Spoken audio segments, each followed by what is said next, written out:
Coba tanya deh sama Ustaz, ada apa nih di balik ikan di bawah nih? Fikih, matnul wal takrib sampai pada apa? Wayudfan. Iya. Betul. Wayudfanu fi lahdin mustaqbilal qiblah. Bismillahirrahmanirrahim.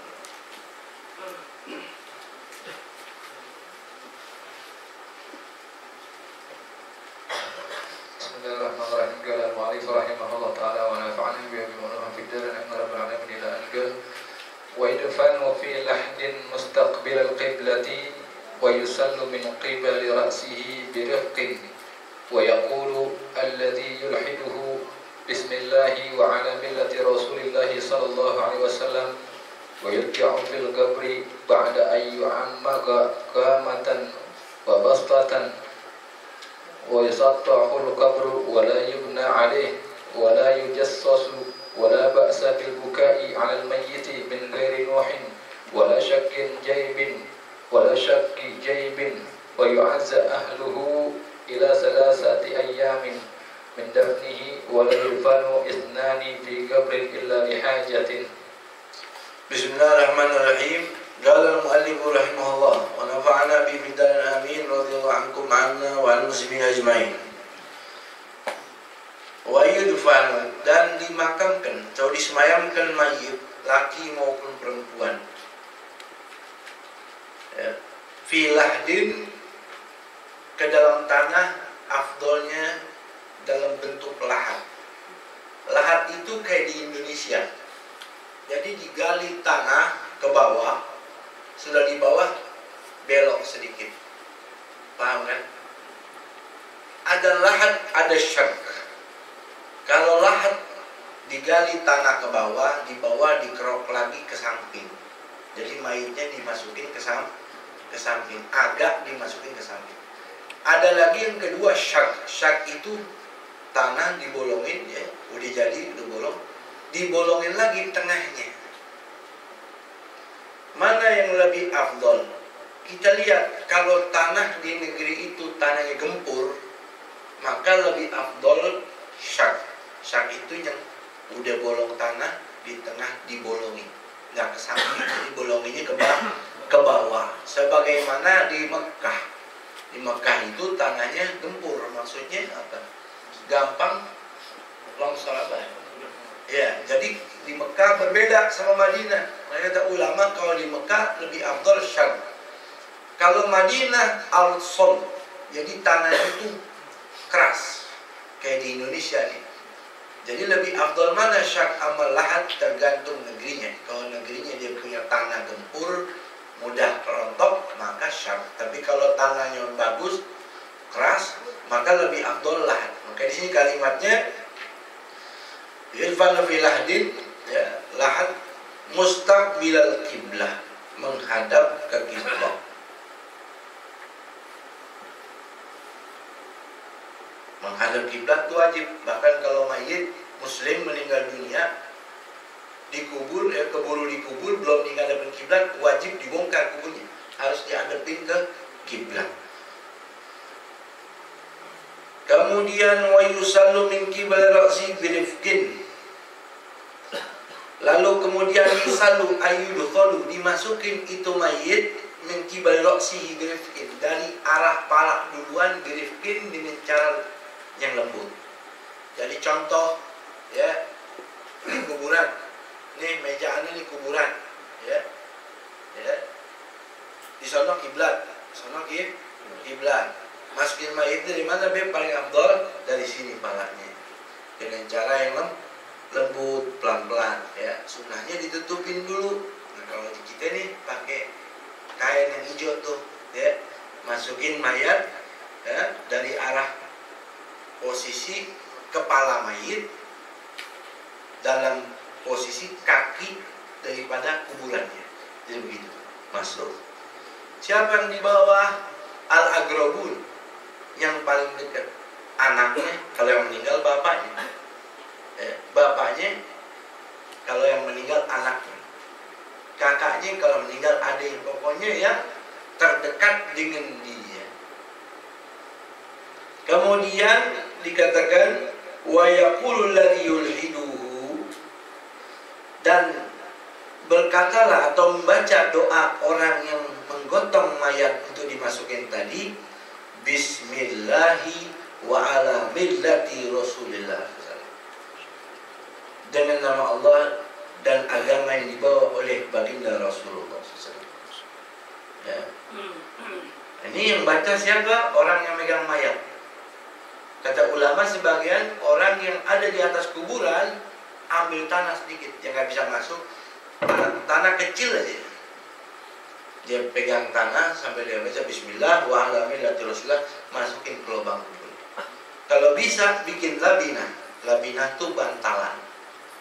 Bantalan sambil digumpal-gumpal tuh tanah sambil dibacain Bismillah wa ala millati Rasulillah. Dibikin bantal banyak untuk ganjel belakang-belakang sendi tubuhnya, belakang kepala, belakang punggungnya, belakang bokongnya, belakang dia punya lutut belakang, kemudian tumit.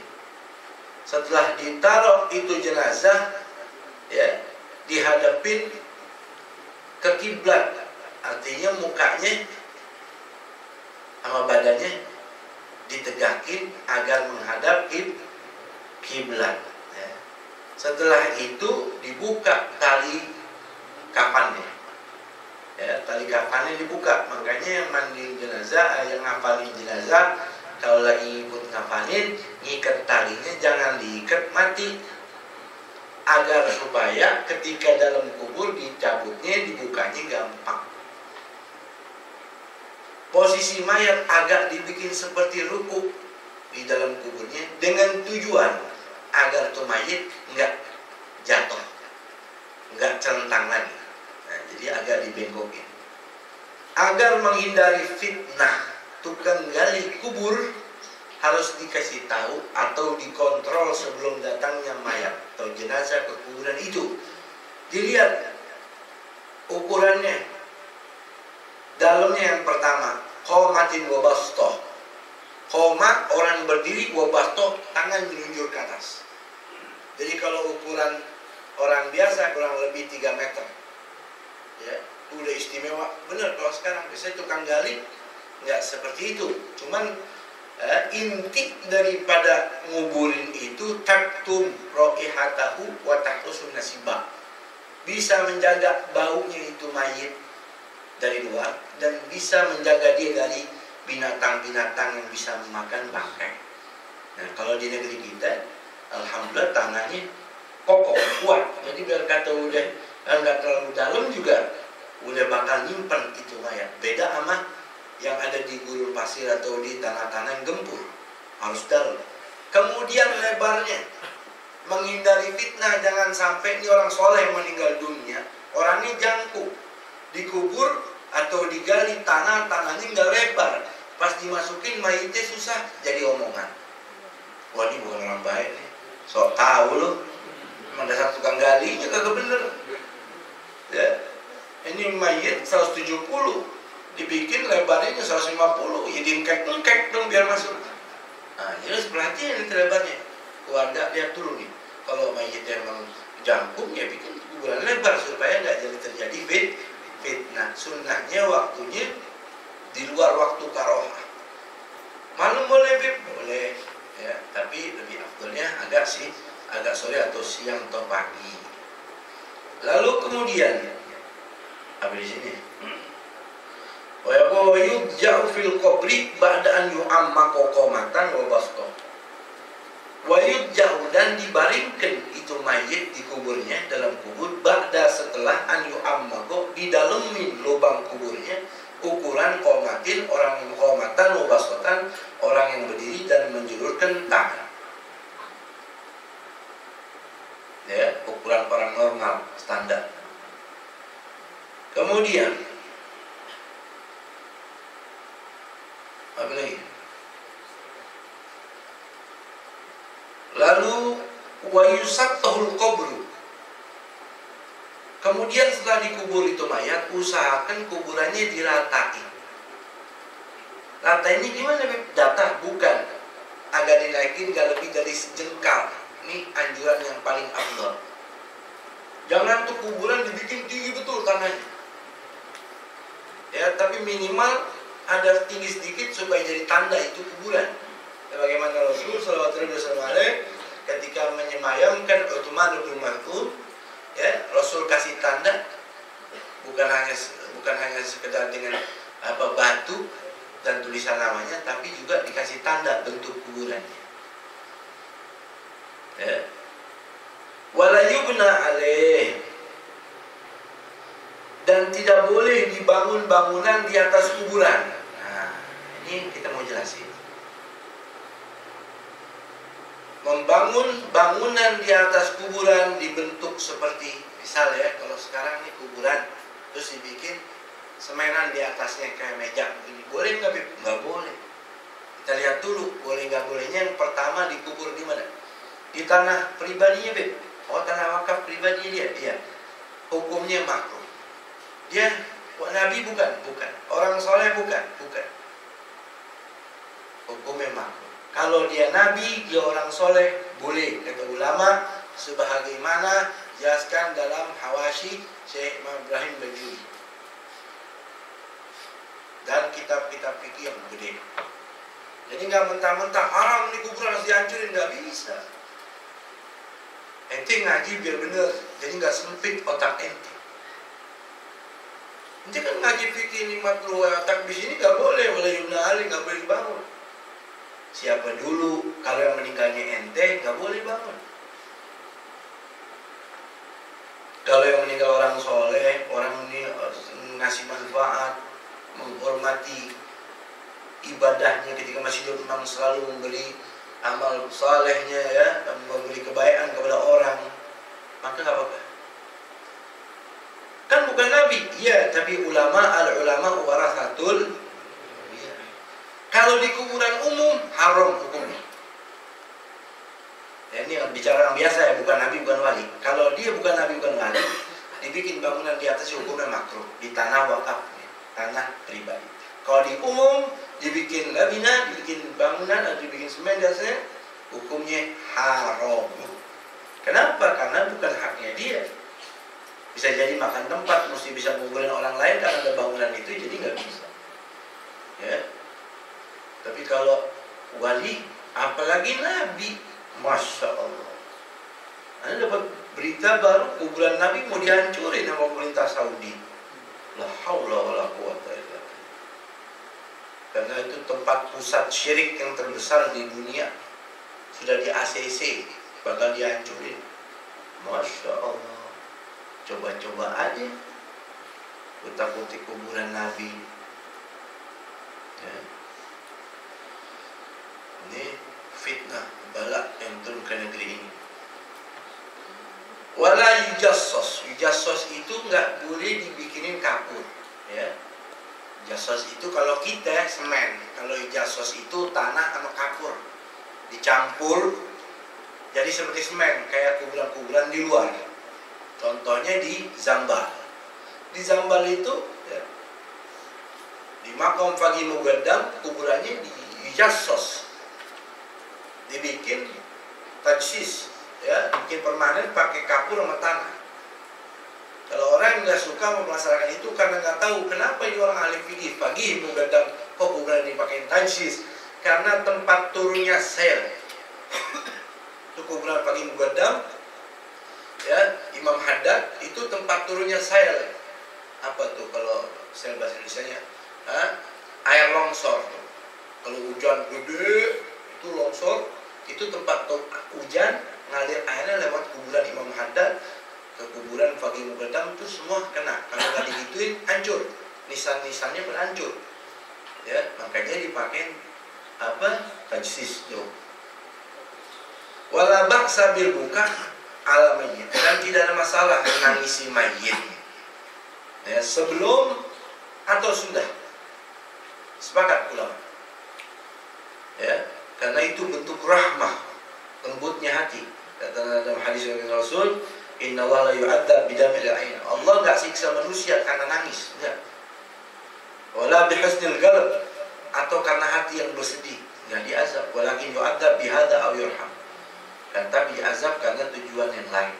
Ya. Jadi di sini sudah hadirin nangisnya bagaimana? Sekedar nangis. Kalau sampai teriak-teriakan atau sengaja, jadi sewa seperti zaman dulu ada tim khusus, ya, jasa, nerima jasa untuk nangisin mayat. Zaman dulu ada. Kalau sekarang rental mobil. Kalau zaman dulu rental tukang mewekin mayat. Ya.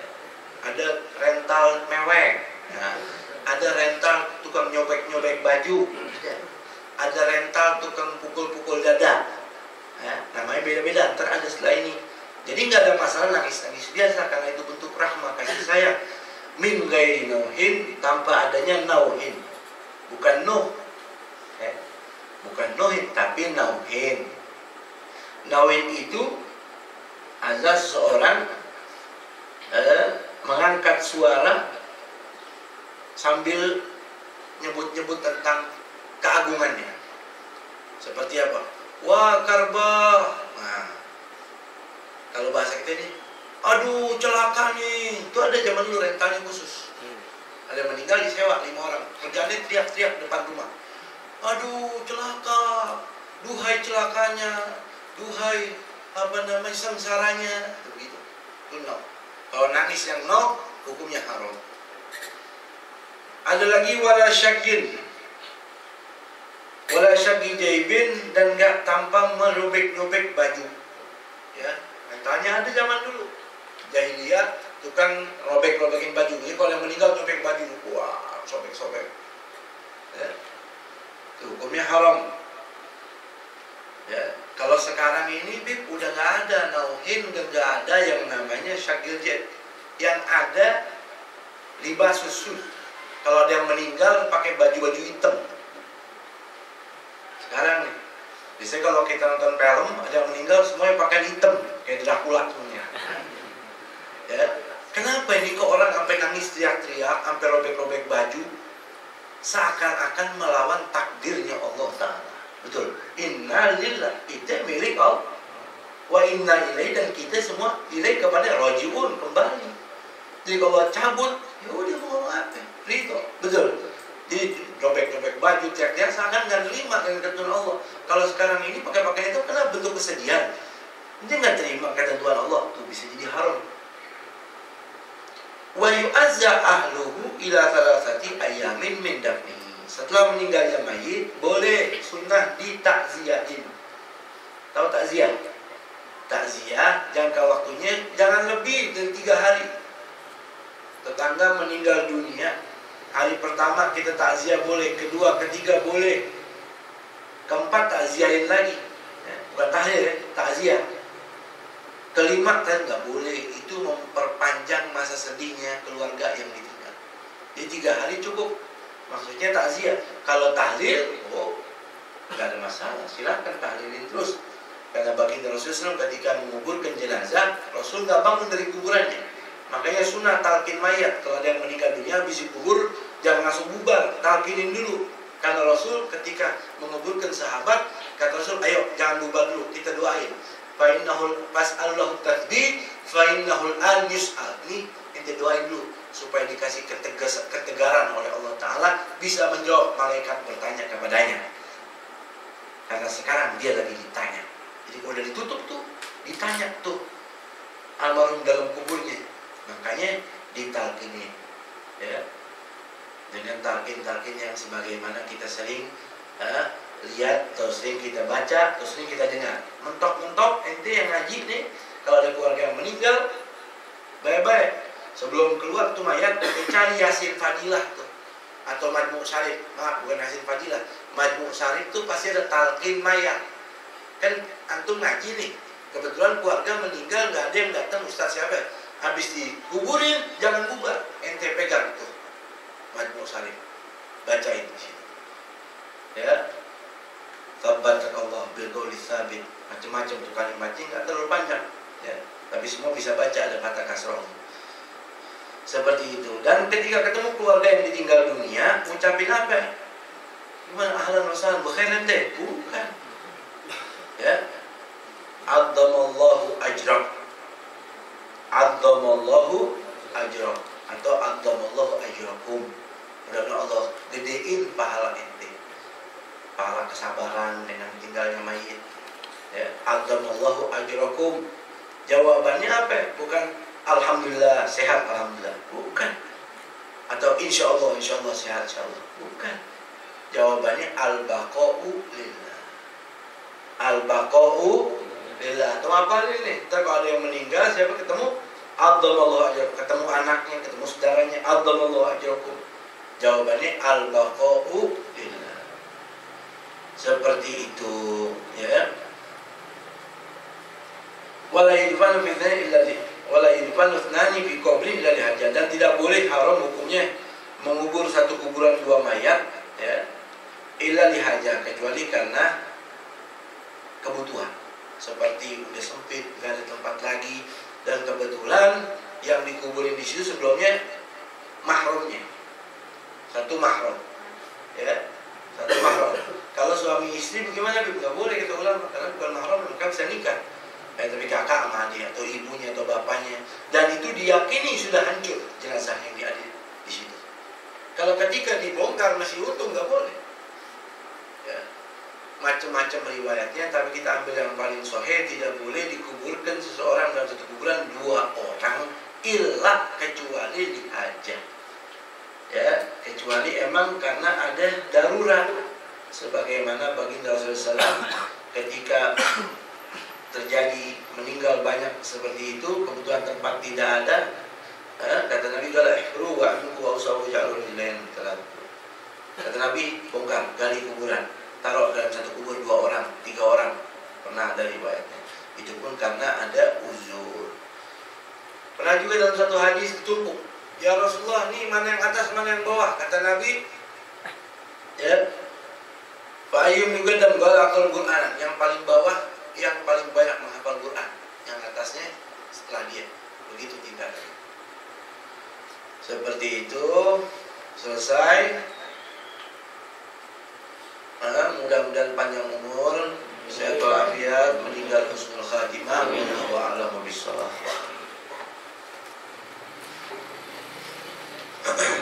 Fatiha tanawalikum tulan bikulli bidin wa tarusunna ala masalih wa sifat min al-mum. اقضي حاجتنا وحاجة الحاضرين. اللهم ارزقنا الحاضر رزقا، اللهم ارزقنا الحاضر رزقا، اللهم ارزقنا الحاضر رزقا عاصيا حلالا طيبا باركا في كل حال. اللهم افتح علينا وعلى الحاضرين المتعلمين فتوحا العارفين فقههم في الدين وعلم التأويل وارزقنا علم نافع. اللهم ارزقنا إلهاما ملائكة المروحين المصلين إلهاما ملائكة المقربين. اللهم ندخل خير من نجيب من قبل نزل برحمتنا وعلى محمد صلى الله عليه وسلم وجميع نيات الصالحات. يا الله اهدي نياتنا ونيات الحاضرين وحاجتنا وحاجة الحاضرين الدنيا بالميسرة واخر منهم بالجنة رب الجنة وعافنا ربك مع رسول الله صلى الله عليه وسلم وإلى رسول الله صلى الله عليه وسلم. الفاتحة.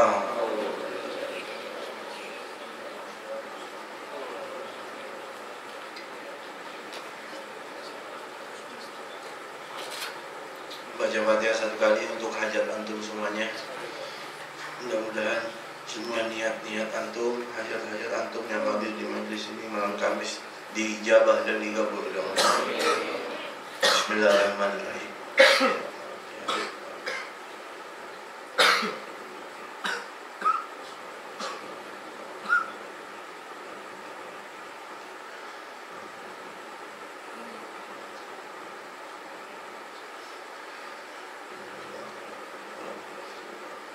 Fatihah.